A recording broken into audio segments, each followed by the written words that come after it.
Ever wondered what it really takes to change the world? Is it some grand, heroic gesture, or some stroke of unbelievable genius?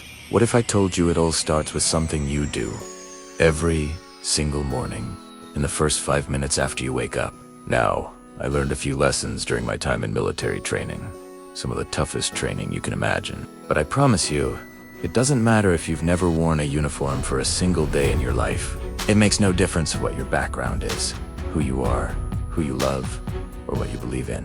The struggles we all face in this world, they're surprisingly similar, and the lessons on how to tackle those struggles, how to push forward and change not just ourselves, but the world around us. Well, those apply to every single one of us. So, here are 10 lessons that were drilled into me during basic commando training. I hope they give you some value as you move forward in your own life.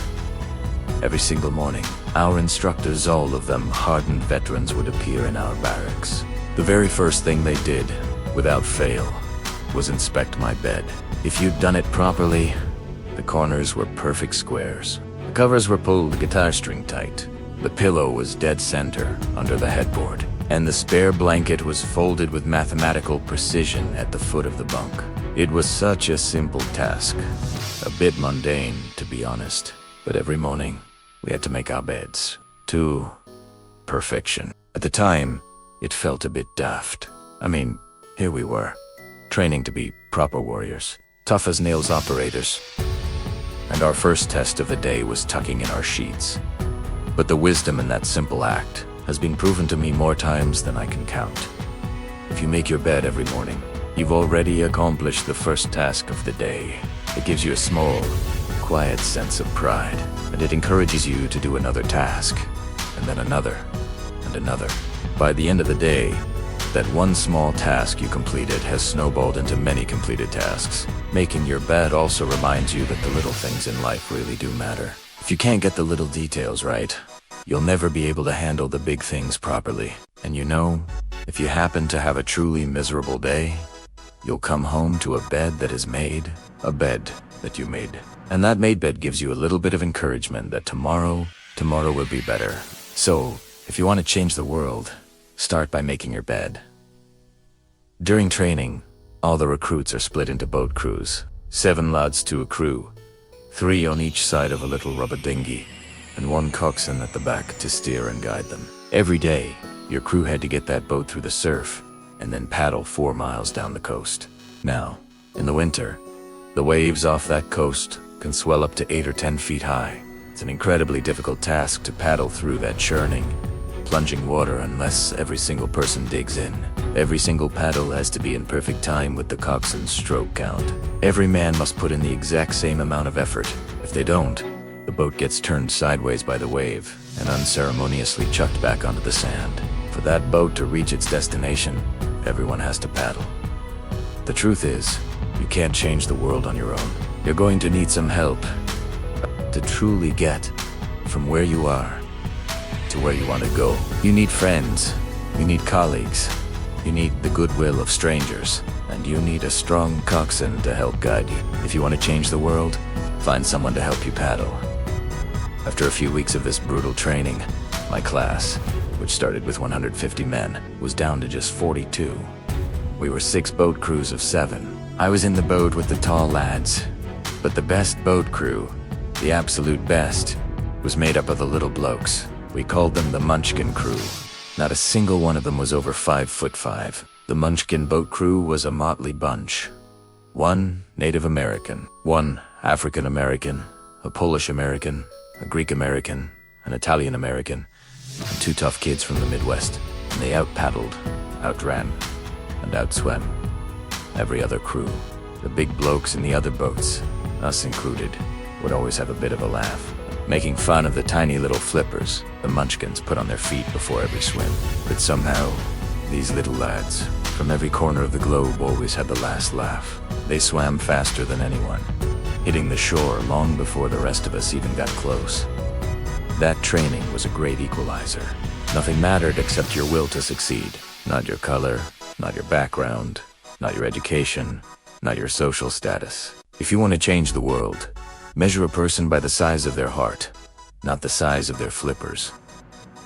Several times a week, the instructors would line us all up for a uniform inspection. It was unbelievably thorough. Your head had to be starched perfectly, your kit immaculately pressed, your belt buckle so shiny you could see your face in it, without a single smudge. But it seemed that no matter how much effort you put in, no matter how perfect you thought you were, it was never good enough. The instructors would always find something wrong. And for failing inspection, the punishment was to run, fully clothed, into the freezing surf. Then, soaking wet from head to toe, you had to roll around on the beach until every inch of you was covered in sand. They called the effect being a sugar cookie, and you had to stay like that for the rest of the day, cold, wet, and sandy. There were plenty of trainees who just couldn't stomach it. They couldn't accept that all their hard work was for nothing.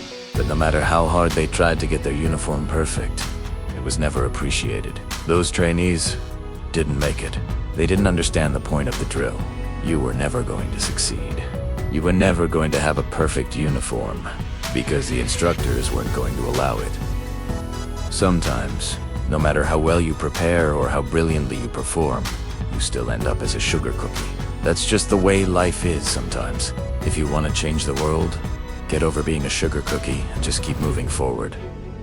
Every single day of training, we were challenged with a host of physical events. Long runs, long swims, punishing obstacle courses, hours of grueling workouts, all of it designed to test our mettle.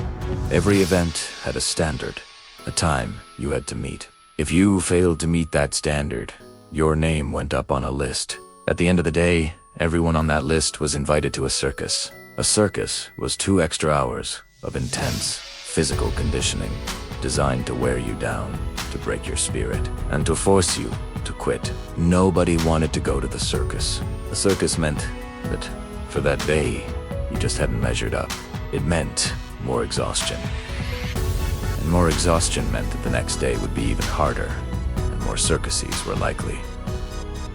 But here's the thing. At some point during the training, every single one of us ended up on the circus list. And an interesting thing started to happen to the lads who were on the list all the time. Over time, those trainees who were doing 2 hours of extra workouts, they just got stronger and stronger. The pain of the circuses built an inner resilience, a physical toughness that couldn't be earned any other way. Life is absolutely brimming with circuses. You will fail. You will probably fail often. It will be painful. It will be discouraging. At times, it will test you to your very soul. But if you want to change the world, don't you dare be afraid of the circuses. More exhaustion. And more exhaustion meant that the next day would be even harder. And more circuses were likely. At least twice a week, we had to run the obstacle course. It had 25 obstacles, including a 10-foot wall, a 30-foot cargo net, and a barbed wire crawl. To name me, I failed. But the most challenging of all was the slide for life. It was a 30-foot tower at one end, and a smaller tower at the other. In between them was a 200-foot rope. You had to climb the main tower, and once you got to the top, you grabbed the rope, swung underneath it, and pulled yourself along. And oberen.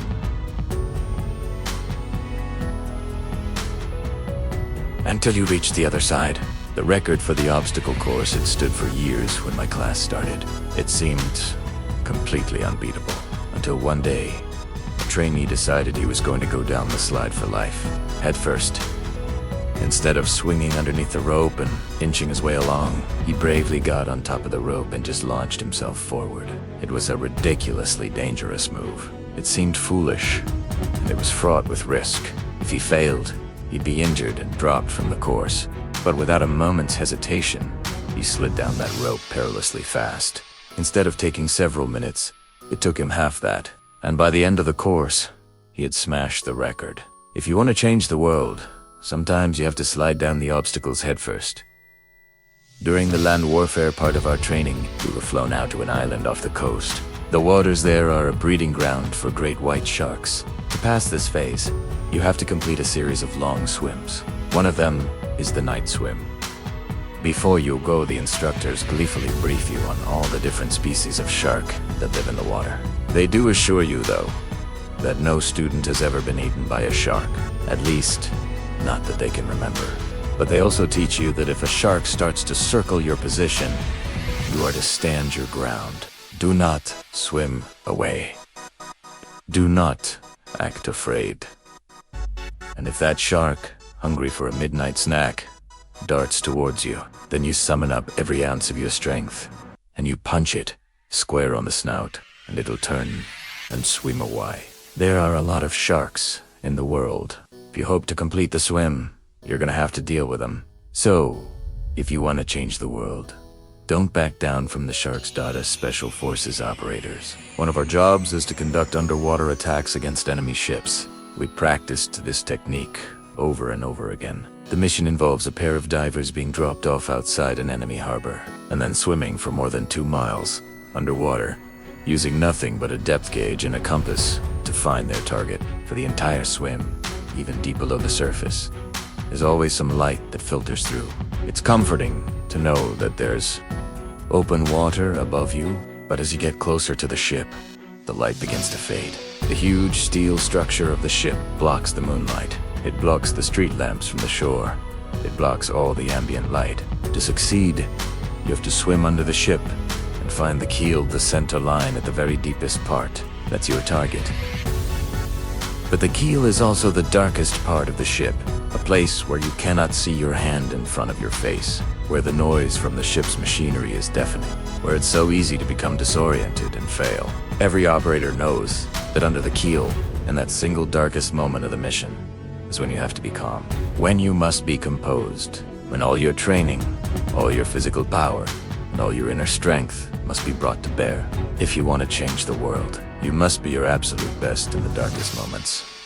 The 9th week of training is called Hell Week. It's 6 days of no sleep, constant physical and mental harassment, and one special day at a place called the Mud Flats. The Mud Flats are a swampy patch of land where the mud will just swallow you whole. It's on the Wednesday of Hell Week that you paddle down to those mud flats and spend the next 15 hours just trying to survive the freezing cold, the howling wind, and the non-stop pressure from the instructors to just give up. As the sun began to set that Wednesday evening, my class, having messed up some rule or other, was ordered into the mud. The thick, cold mud consumed every man until there was nothing visible but our heads. The instructors told us we could get out of the mud, but only if 5 men would quit. Just 5.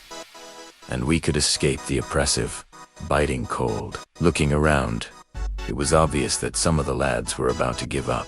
We still had 8 hours to go until sunrise. 8 more hours of bone-chilling cold. The chattering of teeth and the shivering moans from the trainees was so loud you could barely hear anything else. And then one voice began to echo through the night. Just one voice, raised in song. It was terribly out of tune, but it was sung with incredible enthusiasm. Then one voice became 2, and 2 became 3, and before long, every single man in the class was singing. The instructors threatened us with even more time in the mud if we kept it up, but the singing just carried on, and somehow, the mud seemed a little warmer.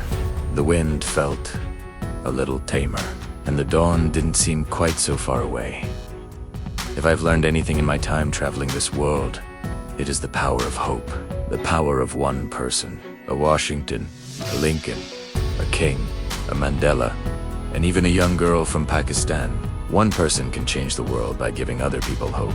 So, if you want to change the world, start singing when you're up to your neck in mud.